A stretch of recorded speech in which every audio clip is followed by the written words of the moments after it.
Alrighty matey, in this video I'm gonna break down my whole process for creating those cinematic first-person POV motorcycle videos. We'll cover everything from picking the right gear to the post-production. And we'll do step by step from this to this. I'm gonna spill all my little but super important secrets. Let's get into it! Right now I'm using the DJI Osmo Action 4. You can use any action camera, but trust me, you want one with 10-bit color and low profile. It gives you so much freedom when you're color grading. The cool thing about the DJI is that it works perfectly with the DJI Mic 2. Honestly, I think it's even better than GoPro 13 because it's got a big sensor, so you can still film at night. And it's even better than Insta 360 Ace Pro 2. Why? Because that still only has 8-bit color. Can you believe that on Pro camera? Pro? Just ridiculous. DJI, please sponsor me, please. Okay, next up, ND filters. These are key to get this cinematic look. They give you that sweet motion blur. Basically, they darken the exposure so you can use the slow shutter speed, which creates the blur. I'm using this set from K&F Concept because it's compact, well-made, cheap, and it screws on, so your setup stays waterproof and nice. Okay, the camera mount. I always use a chin mount on all of my helmets. This low position under the chin gives you that awesome immersive perspective where you can see the handlebar and the road. And here's a little trick: the lower the camera, the faster it feels. Keep it in mind. What about sound? I'm all about the DJI Mic 2 because it's small but has internal 32-bit audio recording. It's like having a raw audio format, so you basically cannot get any clipping, even with super loud sounds. I would not recommend using those just radio transmitting mics that don't record internally. It's always good to have a backup, right? I clip the mic behind my back because it's kind of a thin air zone there, and I always use a dead cat, this little furry thing, to cut off any possible wind noise.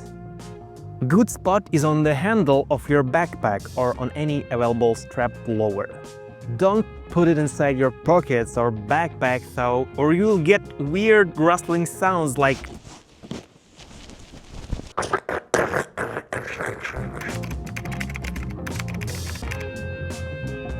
If you want that maximum cinematic look, you gotta shoot as raw as possible. That means max resolution, in my case 4K, and the full sensor in 4:3. Of course, use a log 10-bit profile to capture the most dynamic range and color information. And please, turn off all the sharpening. You want to add your own perfect sharpening in post-production. Turn off noise reduction too, it just kills the details. Trust me on this. I prefer to do all my stabilization in post, so I turn off Rocksteady, or whatever your camera stabilization is called. And choose wide field of view, not ultra wide. It's important to GyroFlow, which I'll show you in a bit. Alright, exposure settings. I shoot at 24 frames per second because that's the movie industry standard. I set my shutter speed manually between 125 for night and around 160 for bright daylight. You can even push it to 1 to 100, but not much more, or you'll lose all that motion blur. I know the classic cinema formula is to use the shutter speed, the double of your frame rate, but you can play around with it really. I also like to use plus 0.3 exposure compensation to get more details in the shadows because you're usually filming the road, not the sky. Keep the auto ISO between 100 and 1600 because 3200 gets noisy, really noisy. For white balance, I usually go with 5900K, so it's pretty universal for any scenario. So that's it for settings. Now let's talk about the most important thing, the content.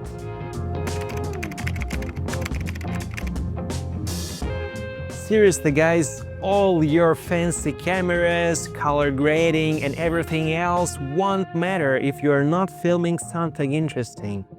The content you capture is more important than anything else. Focus on what you're shooting, not how you're shooting it. Think about location, weather, and what's happening in the frame. If it looks beautiful in real life, it will look beautiful on any camera with any editing. So my top tips are to film during the golden hour. Sunrise or sunset or some unique weather like snow, rain or mist. That stuff always adds a cinematic vibe.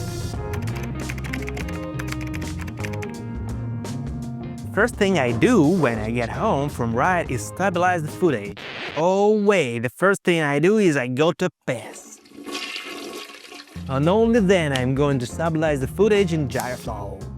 It is the best software for it and it's free, man. Here's how it works. Most action cameras record gyro data. That's the data from the built-in gyroscope that tracks camera shake. GyroFlow can read this data, but only if you shoot without stabilization, at maximum resolution, with the full sensor aspect ratio, and with the native field of view, usually called wide or something similar. There are tons of stabilization adjustments, which is why I love it. You can fine-tune the stabilization exactly how you want it. Mess around with the settings or just copy mine. I like to leave a little camera shake in the footage for more immersive feel. That's why I actually stabilize in post. Plus the quality is way better than you get in this tiny camera. You see, the computer is a little bit bigger, therefore it does the job better. I use Final Cut Pro for editing because it runs great on my old MacBook Air M1, even with 4K resolution. But you can use whatever you used to. If you're just starting out, I recommend DaVinci Resolve because it's powerful and still pretty easy to use, and it's free. And I don't really recommend to use Premiere Pro. It's kind of one old school software in my opinion. Here I cut the footage, add the captions if it's necessary, a little bit sound adjustments such as correcting volume, adding some equalizer settings, but mostly it's not needed. The sound straight out of the mic too is pretty decent. Oh, it's time to reveal my secret weapon, color! In all my videos I use one magic ingredient, the Enhancer Pro plugin. It works with any editing software. Final Cut, DaVinci, Premiere, even Photoshop, Lightroom and Capture One, can you believe? It's a total game changer. These guys have created the best film emulation software on the market. The Enhancer Pro uses advanced algorithms to create each frame, and it looks so natural and analog. It can make literally any footage look like a Hollywood movie.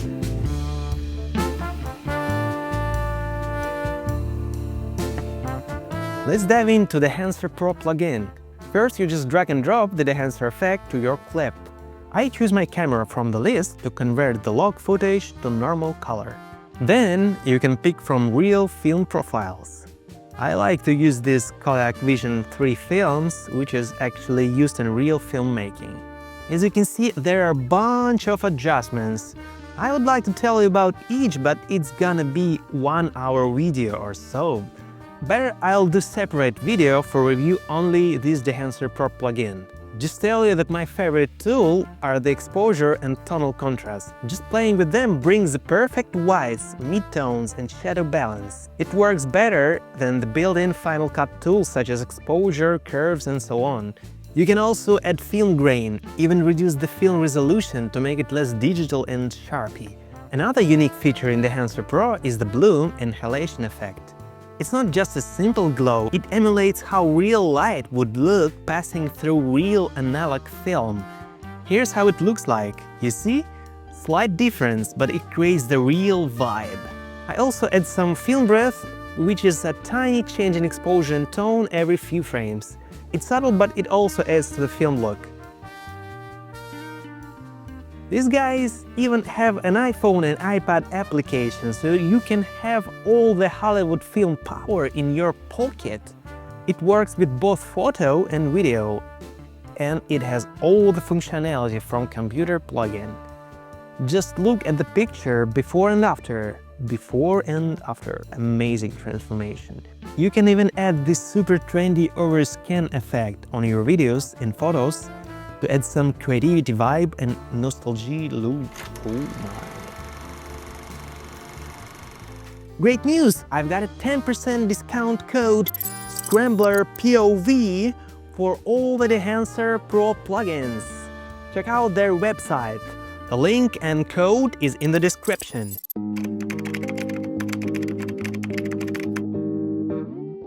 So that's pretty much everything I use for my videos. The most important thing is to be original. Try new stuff and explore.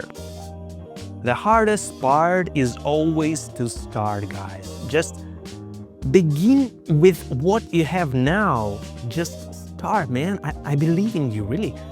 Your curiosity will guide you to the path. See you in the next adventure, brothers. Peace.